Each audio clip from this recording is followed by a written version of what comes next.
It's Misty from the Suburban Edge. Welcome, friends. Today I'm going to be talking about storing your garlic that you grew. So yeah, funny story. I harvested my garlic. I'll link that video at the end. But I harvested the garlic and I hung it up in the ideal location. It was an open-sided shed out of the sun, which is key, and with great airflow. And that garlic cured beautifully, and then I promptly forgot to do anything about it. But I'll tell you something that you might not know about garlic, but it makes complete sense. See these guys right here? Roots.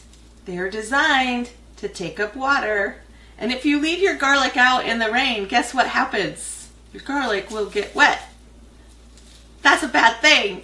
Don't let your garlic get wet. I'm talking to you. Don't let your garlic get wet. So I'm inside today. Once it started raining, I ran out and grabbed my garlic and laid it out for a couple days in a very dry loft location. And it's fine. Everything about it is fine. But I am going to talk to you about how to store your garlic for long-term storage and some key tips that I have learned that you can do as well. The first thing you're looking for is this firm? Are your bulbs nice and firm? Is the paper on there really compact? You can get a dry paper towel or a napkin and kind of wipe the dirt off. As far as dirt goes, most of the dirt that you left on your garlic is going to be gone. But you might end up with something like that. And you just want to take a dry napkin or paper towel and I just loosely rub off any loose dirt, okay? I don't care if it looks dirty. It's not. And dirt's not going to get in your food. When you go to use your garlic, you're obviously going to be peeling it, right? And all of that's on the outside of the clove. And the less you mess with it, the longer your garlic is going to keep. That's what I do about dirt. It'll knock off, don't worry. As it stores and they rub against each other, that dirt's gonna come right off. And keep going. Okay, are we good? I don't try to remove it completely because it's important for me that the papers stay intact. That is what's gonna keep my garlic, this is a little guy, but it'll still be tasty. That's gonna keep my garlic protected and keep the bulb encapsulated. So I don't want to remove that. So when I'm trimming off the roots, I don't want to cut this end right here. So you just get as close as you can, like that. See that? That's perfectly fine. Sorry about the rings in my glasses, but the lighting is terrible because it's raining. It's really dark outside. So we're just gonna have to, we could do it like this. We're just going to have to live like that, okay? When you buy your garlic in the store, they will have cut this off right here, just real close, boop, like that. But really, it's a good rule of thumb to leave about 3 inches, which also protects your bulb from moisture because moisture has to get in and crawl down here. So if you leave a longer tip, you're going to have a longer storage life on your garlic. Okay, what else? So I didn't make a video last week. We're in a new phase of our life. So when I started this channel, I promised myself that I would do 1 video a week. And I was doing like 2, sometimes 3 videos. I was doing a lot of videos a week. But we've entered this new phase in our lives, and it's called having 1 kid in high school and in high school sports, and 1 kid in middle school, and she's also in middle school sports. So our lives got crazy.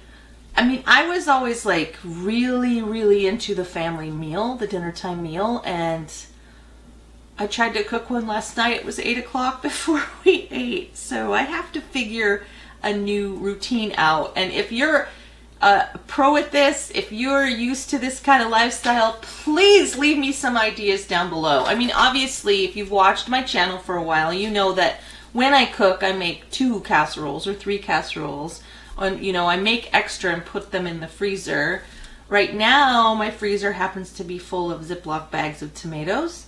But I do have some burritos in there. I have some food prepped up, but we used a lot of it during the last surgeries. Other than fast food, which we try really hard to avoid, it is impossible for me to make a family meal in the evenings when we get home so late.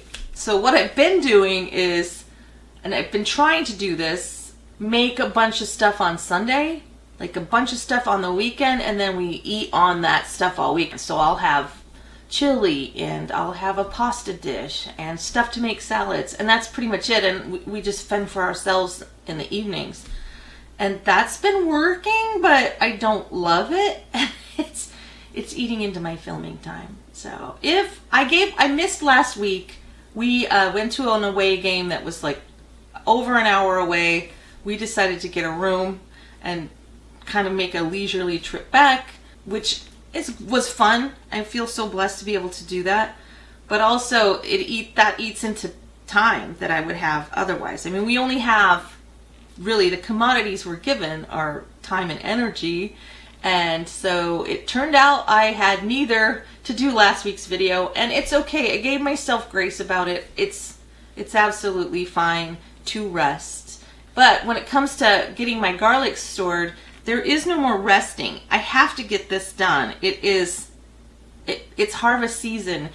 Okay, so let's get back to what we were talking about, which is prepping and storing your garlic. I have different suggestions for how to store your garlic. I have these mesh produce bags that I bought a while ago. They're great, but I never, ever remember to bring them into the grocery store. So I'm going to use them for my own produce, and my plan is to just cinch it up, put the garlic in, cinch it up, and then I'll hang this from a hook in my pantry. Another option would be any wicker basket. What you're looking for in like any kind of storage is airflow. You want a lot of good airflow, and of course a wicker basket allows plenty of airflow. If you don't want to run out and buy, like a lingerie bag would work great too, those zipper bags. If you don't want to buy anything, my suggestion would be to just save those mesh bags that your onions come in and other produce. Makes a great second purpose for it, and you don't have to run out and buy anything. Now, where in your life should you store your garlic for long term? It's not really suggestible to use a basement unless you're sure that basement never gets moisture. Moisture is the enemy at this point of your beautiful garlic. Slide it in the back of a dark cupboard in your kitchen. Put it in your pantry where nice dark location. You want to keep it in the dark, and you want to keep it dry, and you want good airflow. Wherever that is for you. Does that sound like the fridge? No, it's not the fridge. Please, for the love of Pete, whoever Pete is, he does not want you to put your garlic in the fridge. It will shorten its life by a great deal. So the whole purpose is to try to grow your own food and then store it for as long as possible. Now, some varieties will keep up to a year, which it's incredible to think that there's produce that you grow that can keep that long. But the goal is to try to keep your garlic until your next garlic comes up out of the ground. I probably won't, because I have some little stunty guys, and honestly, this is like not very much garlic. So I'm going to be buying garlic this year. That's okay. I'm planting extra for next year, and we'll be doing planting as soon as the time is right. But I'm going to continue getting my garlic ready, and then I'll show you how I store it, and then we'll have to say goodbye. All right, so I am done, and there is dirt and garlic paper everywhere. And I wanted to say, don't do what I did. So you want to cure your garlic for 2 to 4 weeks. That's it. Then you need to process it. And I didn't. I just forgot all about it, because this is my first year growing garlic. I made mistakes. I didn't grow enough garlic. That's one thing. And also I let it get a little bit mildewy. So let me just do a little close-up on that. I'll come over to you. You see how it's got a little mildew? You don't want that. It's not going to hurt anything as far as me, because I didn't grow enough garlic to really keep the garlic super long term, because that's going to shorten its life. It's on the paper, it's not on the garlic cloves. But again, learn from me and my bumbling along. I had that in my ear the whole time. Learn from me and my bumbling along, and don't do what I did. You know, make sure you pay attention to what's happening, and when you're harvesting that you're actually finishing your harvest. So that being said, I did not get enough garlic to worry about months and months and months of storage. So this garlic is going to be for immediate consumption. I'm pulling out some that they got the most mildewy. I'm going to put those into the use me first pile. The rest I'm going to put in this bag for storage, and I am so confident that that's going to be just fine. Now, before I go any further, I'm not replanting. I don't know if you remember, I planted two kinds, the Nootka Rose and the Music Hardneck. The Music was beautiful, and I did not grow enough Music. It was crazy that I only ended up with such a little amount. What I want to do is, I don't want to replant the Nootka Rose. I wasn't really happy with it. I didn't love it. It was fun, but I ordered some new garlic to plant this year. That's what I'm going to do, but I am going to pick through my Music.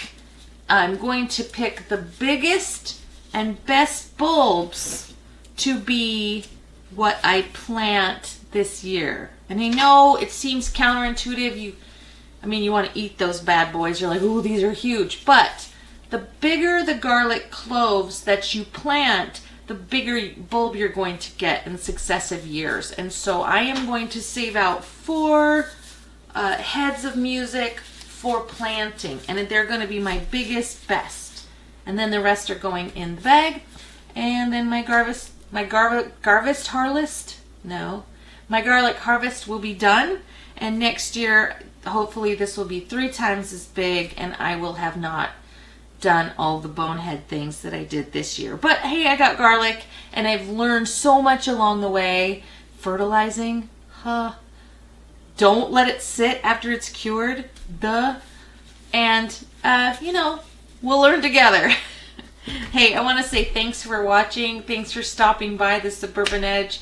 You know how much I love you guys. I'm so grateful for this little team we're building, and yeah, all of that stuff. So God bless you. Have a great day, and it's time to, keep going. Got to clean up all this dirt now. Bye. Oh, there's that video I was talking about. Bye.